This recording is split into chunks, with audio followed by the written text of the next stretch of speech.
Mic testing 1 2. Mic testing on the mic. Mic testing on the mic. 1 2 1 2. Mic testing on the mic. Really, bruh? Hello. Hello. Can I fucking click? There we are. Like, what are you doing, dickhead? Apparently, tons of people call short, longs in Asia session. It's crazy. Motherfuckers really be trading Asian session. I guess, you know, whatever works for you, bro. Like, I haven't got anything against people working Asian session.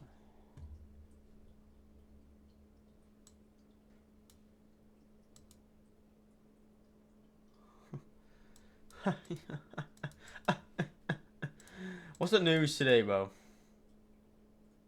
Probably fucking jack shit, mate. Yeah, unemployment claims. 1 second. Right, so yo, I've got to be entertaining and all that. Nah, I don't. Fuck being entertaining, bro. Like, generally. Nah. What? Right, no news. We need 2 winning days to get payout. Let's go! Least emotional trader. Yo, definitely, I will definitely be writing a pre-entry commitment today. Because first day of the week, I need to set my mind right. What's my pre-entry commitment going to be today? It's going to be... I know I do put this one a lot. But I think generally it's just going to be as simple as... 1, I don't have to trade. But 2, trust myself. You know?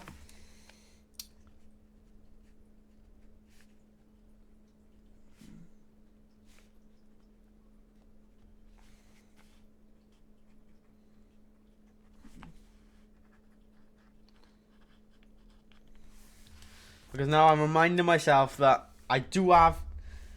At the end of the day, I'm not trying to make money. I'm trying to predict price. That's all it is, bro. I'm just trying to predict where price is going. If I think price is going to go this way, then boom. If I don't know, then boom. Boom, buddy, beat, bop, bow. Oh. I like doing this. Making sure, like, all set up.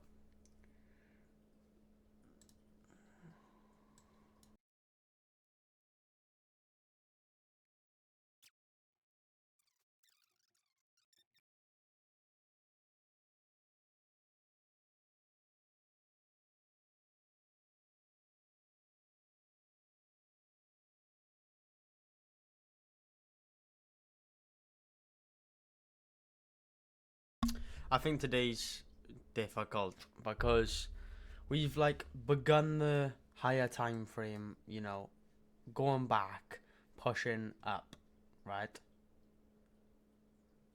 Yeah. But it's like we're at the point now where there's not many lows. Like we've got normally highs, sorry.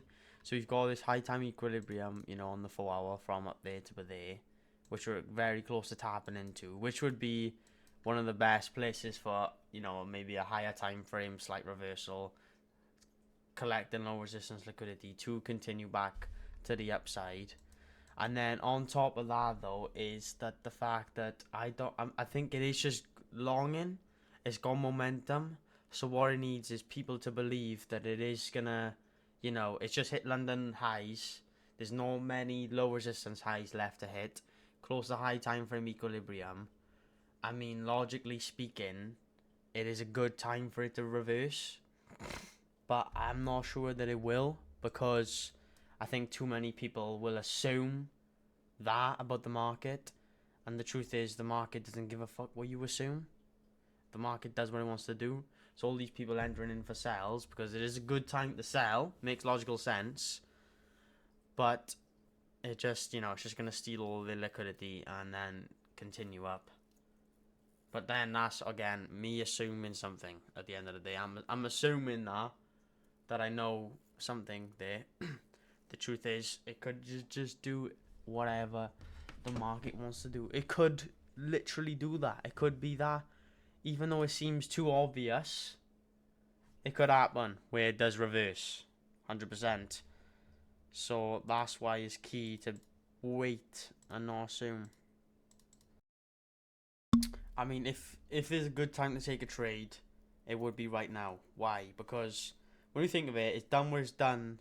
I think it was Thursday. Just in reverse.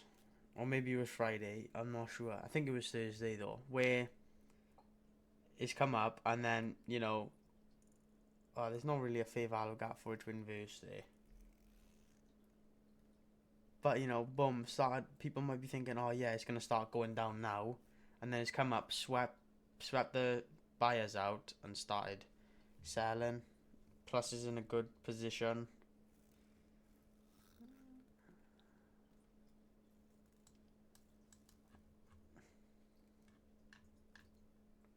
At the end of the day, if the move is, we're going, for example, down here to be collecting them, even if we wait to enter the year, they're still catching a lot of the move. So being patient is key for myself today. I don't want to be too risky. Just being patient. We've got plenty of low resistance lows to sweep through. Like I said, if it was the best time for it to reverse, it was at the top. Where, we push through this 5-minute imbalance. We're making another 5-minute imbalance. It's clearly showing, massive signs of bearish price action. And the chances are it's just going to continue down. How far? I mean, that's unknown. On the higher time frames, usually a good indicator as how far it could go. Maybe we come into just equilibrium bouncing. You know what I mean?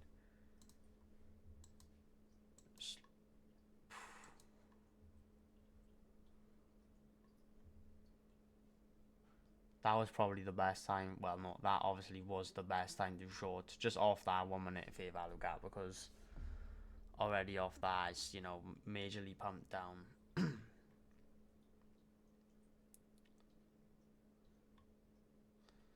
So you sort of have a decision to make when you get in this scenario. Is like, you sort of miss the majority of the start of the move. So it's like, now, if you're looking to enter for a short, when do you enter? Do you enter? Is it wise? It's like, there is no guarantee, at the end of the day, it could keep going down, which is what it's showing. But it's like, there's no deflection points. If I'm taking a short right there, I want my stops to be closer to the top. So it's like, it almost makes no sense for me to take a short. I've sort of missed the main move. Or I've missed my best entry.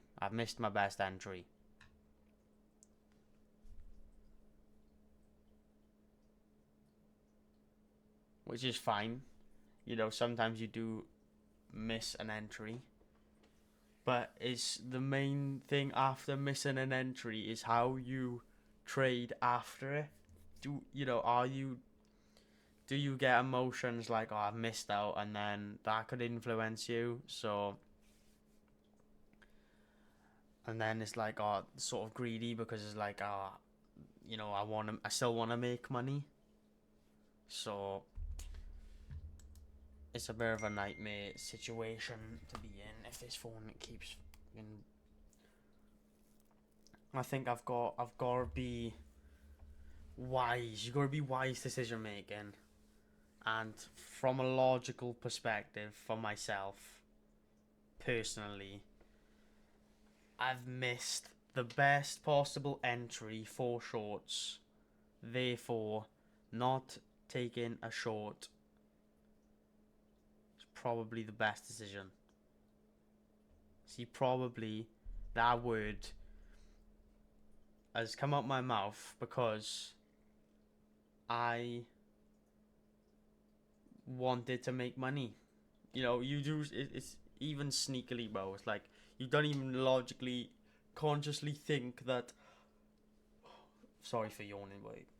Right, you don't even consciously think when you're going in the market that, oh, I want to make money. You're just predicting price. Yeah, you think that, but then it's like, you know, that this sort of scenario happens, and then I'm pulling out words like probably the best decision. Like, no, it's logically it's black or white. It is the best decision or it isn't. Which one does it lean closer to? You know, emotionally, I might want it to lean closer to no, because then I have the opportunity to take a trade, which provides me the opportunity to make money. But we don't think emotionally, we think logically. Logically, the best entry was up here. Therefore, logically, the best entry for short was missed. So logically, again, if I was going to take a short, it's not going to be as good as the first entry would have been. And therefore, I'm taking a worse trade. And I don't want to take worse trades. I want to take the best trades possible. And today, I missed the best trade possible. And sometimes, bro, you know, that does happen. I'm 100% positive tons of people would have made tons of money today. But you can't think of other people when you're in the market. It's you and the market only. You can't be comparing yourself to other people who are more skilled than you, you know? So, yeah, other people definitely caught this trade today, and I didn't. Does that mean they are specifically a better trader than me? No, it doesn't. No, it doesn't. The argument or the counterpoint to my point that it doesn't make them a better trader than me would be that they took the trade, so clearly they are better than me because they knew where price was going, which is a fair point. But that's not to say that there's been days where they've missed a good entry and I could have taken the trade, you know? So then it's like 1-1, you know? Technically. So, and then you got to put them in my position now. Got to think of that trader that is better than you because they took this trade, wherever. Put them in your position. If they miss the best entry, do you think they would take another trade? Do you? It's a good question to ask. Because I don't think they would. I think that they would understand that there's always another day in the market. That's what you'd like to think anyway, innit? That's what you like to think. That's the standard you hold the better traders to. Is that if they miss the best entry, that they don't proceed to take another trade. I think the harsh reality is that isn't the case for lots of people who are making lots of money. Because you don't even have to be that good of a trader. That is like, you know, best trader you can be. Right?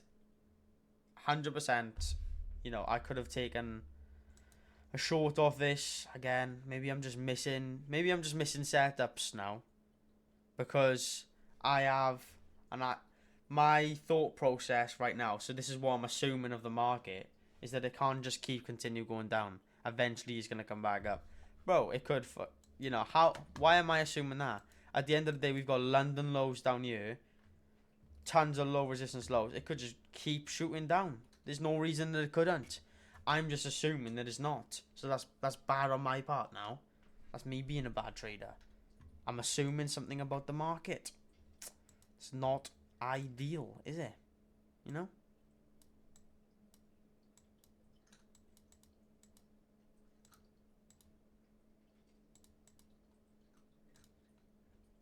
I mean, for a short, could you have... If you miss the first best move, is there a better entry than that right there? Retracement into a 5-minute fair value gap. Plus is in equilibrium. Plus is probably... Plus, even better, the people who've entered shorts here, if they've got their stop losses up there or break even, it'd sweep them out, you know? So free liquidity from them. If there was a second best entry, I would say that's it.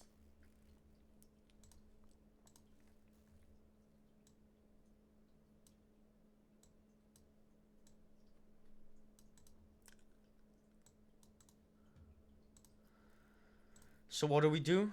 We keep an eye out. Once you say something as well, you've got to stick to it. So if I say that's the second best entry for short, how can I change my mind of that? How can I let anything else influence me, you know? That's a very logical point. If you couldn't ask for a better retracement, could do. Literally, not only the 5-minute fair value gap, not only equilibrium, but on top of that, this low high here that could sweep out a bunch of orders. So, pardon me. If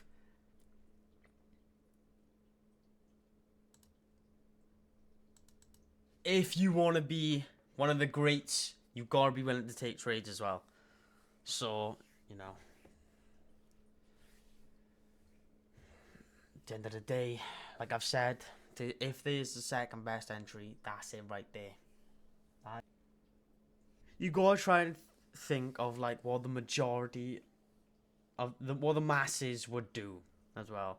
I think that's a good way to put it into perspective. It's like if you're thinking, oh yeah, I'd take a trade right there. Think how many other people would think that, you know? Because if you're thinking, oh my days, that's so obvious. But to be fair, actually, counterpoint to that, does that really make sense? Because I was saying that probably the best entry there. But how many people would have known that that's the best entry? That's a good. I'm not sure everyone. Not everyone. I think a lot of traders could. 100%. 30%, maybe even 40%. But I don't think all of them. Because I do like to hold myself to a standard of a higher percentage of traders. I suppose something I've just thought of. A lot of these traders up, yeah, you know, they would have made main take profit there. Even looking at it, like anywhere in this entire area, that's a great take profit. Even for someone who took a trade BU, to be taking a take profit there, there's a good chance a lot of sellers would have, you know, they don't need to be chasing 500 point moves, do they? You know, they don't need to be targeting London lows, do they? Because they could have taken profit there, and they will have been happy with that for the day. Taken a bunch of money, made a bunch of money. So I think that's not the biggest percent, but that will be a small percent of short orders. So a lot of the sellers, I think anyway from year to year, could have exited. You know, maybe I wouldn't know the precise figure.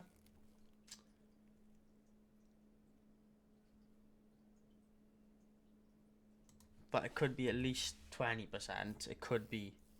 And then that affects the market a lot because now 20% of sellers are out. So now to continue further down, it's going to need more people to click sell. Or it's going to need people to click buy. And it's like, who's realistically clicking buy at this point in time? If you've clicked buy like right now, just right now, this very second, then you generally need to learn the trade again. Right. So, I'm not going to be taking no trades today, obviously. I missed my entry. That's the truth. That's how today went. I clearly missed my entry. But something that's great about the market is that there's always something to learn, even when you even when you think you're the best, because I believe you should think you're the best anyway. Even if you think you are the best, that doesn't mean there isn't room for improvement. There's always room for improvement. Even if you're the very best at what you do, you can still improve. And I don't think there's anyone that'll disagree with that fact. So just thinking back of, the last hour, where I went wrong. And I can say the first place I went wrong was right up here. Right up here. If I go back and watch my video, I will remember myself saying, I will remember myself messing myself up. Now, what do I mean by that is, when we got into this point where it was like the entry was almost too good to be true. It was on ES, it was in a 4-hour imbalance. There was no low resistance highs to continue bullish price action. And on top of that, we just retraced into high time frame equilibrium. Then, on top of that, it was like the other day, where people might have entered for shorts early during this time, and then it's come up, it's swept the people entered early for shorts, and then, inverse fair value gap, and then it was such a perfect entry. And the reason I missed it wasn't because I didn't see it, but it was because of what I thought. See, what I thought was that it was too good to be true. I was assuming that the market's some manipulative genius. Because I remember myself saying roughly that too many people are going to think this short is, perfect and take the short. And then that's going to be the perfect reasoning for price to continue up. So I'm overthinking. I've overthought. I've thought too much today. So that's a lesson to learn. Is that I've overthought. I've overthinked. So that's a good thing. Second thing that I will be happy with myself, even though I don't feel the emotion of happiness, is that I wasn't rushing to enter after I missed my best entry. I think it was around this time where I was logically speaking that logically the best entry was up there, and I've addressed why I didn't take it was because I overthought, which I will improve on tomorrow. Don't overthink. At the end of the day, it was so obvious. All I needed to do was trust my thought process that is a perfect short, and I would have made money. But that's fine. We move past that. We don't care. There's tomorrow. There's lessons to learn from today. Something that I am happy with is that I wasn't rushing to enter, blindly for the second entry. I clearly missed the best entry. I did like that I marked out the second best entry, which was equilibrium and the 5-minute imbalance. It didn't go into it, so I didn't take a trade. And then, obviously, prices continued down. There was potential entries everywhere. Like, I remember saying, it must have been you. I could have entered for a short. But then, that's some, emotion. Then some logical thought process comes back, where it was, a lot of people who clicked sell in this area, they don't need to be in there any longer now. As soon as it starts, doing these retraces, they know the bearish price action slowing down. Is made a major move. It doesn't need to be continuing any further down. Right? So that's one thing I'm happy with myself today. I needed this trading day. What do I mean by that? So I didn't trade for months, 3-4 months or whatever. So I think it was 3 months. I didn't trade for 3 months. So there are small things I need to remind myself of. And today was needed. I needed this very day because, and I don't mean like this price action. I mean the day this happened. You know, me missing this because I overthought, me not re-entering, which is a good thing. That's why I needed this day, because I've learned lessons, and there's always something to improve on. There's always a lesson to learn, and I really needed this day because, you know, it's good to see how I perform when I miss the best entry. I think that's the best thing I can learn from today. Obviously, the overthought, I've mentioned it about 5-6 times now. You know, remember that. Move forward. I'm going to write it down so I don't forget. Move forward. But then number 2 is that I wasn't rushing to enter, you know, and it's reinforcing the fact that I don't need to trade, and taking the best setup is always the best thing. So even if you don't take a win, you can still have a really good trading day. It's how you look at it, and at the end of the day, that's what the best traders do. And like I said, you gotta believe you're the best. That's what it's about, bro. So we close the markets, bro. You gotta be willing to just leave. Anyways, get on. It's actually a. Do you know what? Obviously, yeah, I would have been happy with a win, but genuinely, I'm still grateful for the lessons I learned. 100%. So, good start to the week. Great start. The best possible start I could have had. There is no better start than the day's God's plan. Right, anyways, see you lot tomorrow. I'm getting that payout this week, bro. Best believe. Best believe. Alright, peace out.